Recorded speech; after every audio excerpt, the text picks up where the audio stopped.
जरा इस इमेज को ध्यान से देखिए। इसमें मौजूद ट्राइंगल के एंगल्स का सम तो आप लोगों को पता ही होगा, 180 डिग्री ही होता है। अब अगर मैं कहूँ कि इसका मूलांक निकालिए, तो शायद आप लोगों को ना पता हो मूलांक कैसे निकलता है। तो मैं आपको बता देता हूँ, मूलांक एक एक नंबर को अलग से प्लस करने पर मिलता है। चलो 180 डिग्री का ही एग्जाम्पल ले लेते हैं। 1 + 8 + 0 = 9, इसका मूलांक है 9। अब अगर अलग अलग प्लस करने पर सिंगल डिजिट नहीं आती, तो तब तक प्लस कीजिए जब तक सिंगल डिजिट ना आए। जस्ट एक दूसरा एग्जांपल ले लेते हैं। 1187, 1 + 1 + 8 + 7 = 70। 17 एक डबल डिजिट नंबर है। अगर हमें मूलांक चाहिए तो हमें सिंगल डिजिट नंबर लाना होगा, तो हमें 17 को दोबारा प्लस करना होगा। 1 + 7 = 8। अब 8 हमारा मूलांक है। आई होप आप लोगों को मूलांक वाला कॉन्सेप्ट अच्छे से समझ आया होगा। ट्राइंगल के एग्जाम्पल से हमें पता चली गया इसका मूलांक 9 है। चलिए अब अपने मेन मुद्दे पर आते हुए मूलांक 9 की ही बात कर लेते हैं। 9 नंबर अंकों में सबसे बड़ा नंबर होता है, इस नंबर से बड़ा कोई नहीं। आज इस 9 नंबर का ही रहस्य आपके सामने उजागर करेंगे। हम एक शेप ले लेते हैं। सपोज सर्कल का ही एग्जाम्पल ले लेते हैं। एक सर्कल 360 डिग्री का होता है। अब इसका मूलांक निकाल लेते हैं। 3 + 6 + 0 = 9, इसका मूलांक 9 आया। अब इस सर्कल का हाफ कर लेते हैं, 180। 1 + 8 + 0 = 9, इसका भी मूलांक 9 ही आया।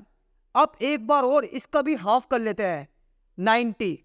9 + 0 = 9, इसका भी मूलांक 9 ही आया।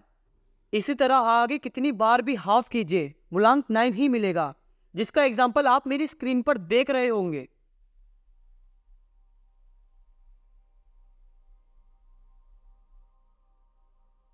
क्यों चौंक गए ना? आज ऐसे ही नंबर्स के सीक्रेट्स को जानने की कोशिश करेंगे, और ये भी जानने की कोशिश करेंगे इन नंबर से यूनिवर्स या गॉड को भी समझा जा सकता है या नहीं। तो चलिए वीडियो को स्टार्ट।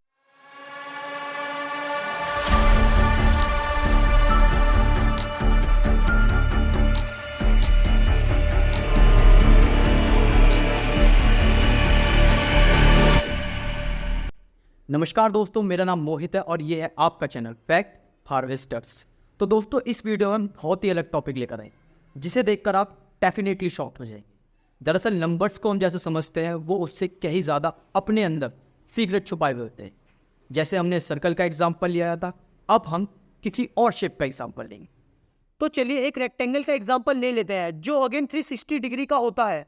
अब आप इसको कितनी बार भी हाफ कीजिए, मूलांक 9 ही आएगा। अब एक ट्राइंगल का एग्जाम्पल भी ले लेते हैं, जिसके एंगल का सम 180 डिग्री होता है। इसका भी मूलांक निकाल लेते हैं। 1 + 8 + 0 = 9, इसे भी कितनी बार भी हाफ कीजिए, मूलांक 9 ही आएगा। और इसी तरह आप कोई भी शेप ले लीजिए, चाहे वो ट्राइंगल हो, हेक्सागन हो या पेंटागन, और कोई भी अदर शेप, सबका मूलांक 9 ही आएगा। और सोचिए, दुनिया में आखिर सबसे बड़ी शेप क्या है? हमारी पृथ्वी, ये चांद सूरज, या फिर हमारा ब्रह्मांड? ये सब कुछ 9 में ही समाया हुआ है। और सिर्फ शेप्स को ही क्यों, और अलग अलग चीज़ों का एग्जाम्पल भी देख लेते हैं। जैसे 1 घंटे में सेकंड्स को देख लेते हैं। 1 घंटे में 360 सेकंड्स होते हैं, इसका मूलांक निकाल लेते हैं। इसका मूलांक 9 है। अब 24 घंटे का एग्जाम्पल ले लेते हैं। 24 घंटे में 86,400 सेकंड होते हैं, इसका मूलांक निकाल लेते हैं। इसका भी मूलांक 9 है। अब 1 साल का एग्जाम्पल ले लेते हैं। 1 साल में 75,68,64,000 सेकंड्स होते हैं, इसका भी मूलांक निकाल लेते हैं। इसका भी मूलांक 9 है। दोस्तों, सनातन धर्म ने शायद इस बात को बहुत अच्छे से समझा था, इसलिए मूलांक 9 हमें हर जगह देखने को मिलता है।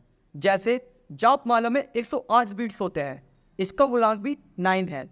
और हमारे हिंदू धर्म में ओम को बहुत इंपॉर्टेंस देते हैं।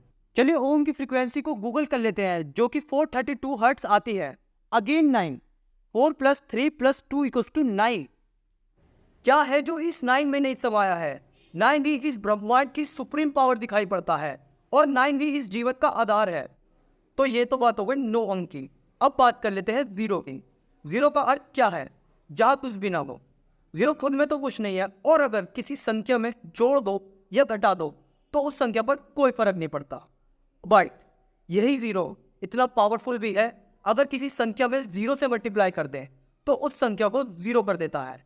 और अगर किसी संख्या के पीछे लगा दे, तो उस संख्या की ताकत अपने आप बढ़ा देता है।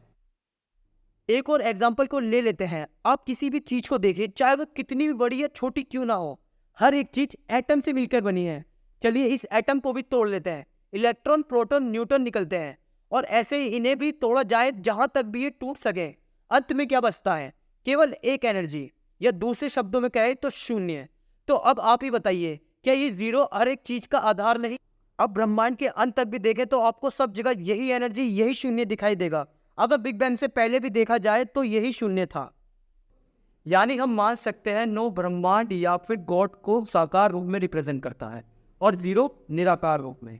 इसलिए स्वयं श्री कृष्ण भगवान ने भगवत गीता में कहा है, मैं ही सर्वशक्तिमान हूँ और मैं ही सबसे कमजोर भी हूँ, मैं ही सब कुछ हूँ और मैं ही कुछ भी नहीं।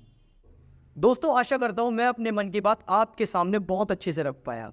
प्लीज़ हमारे चैनल को सपोर्ट करें ताकि हम आपके लिए ऐसी अमेजिंग फैक्ट्स और जानकारी वाली वीडियो लाते रहें। नीचे कमेंट सेक्शन में ज़रूर बताएं अगले किस टॉपिक पे वीडियो लानी है। जय हिंद, जय भारत।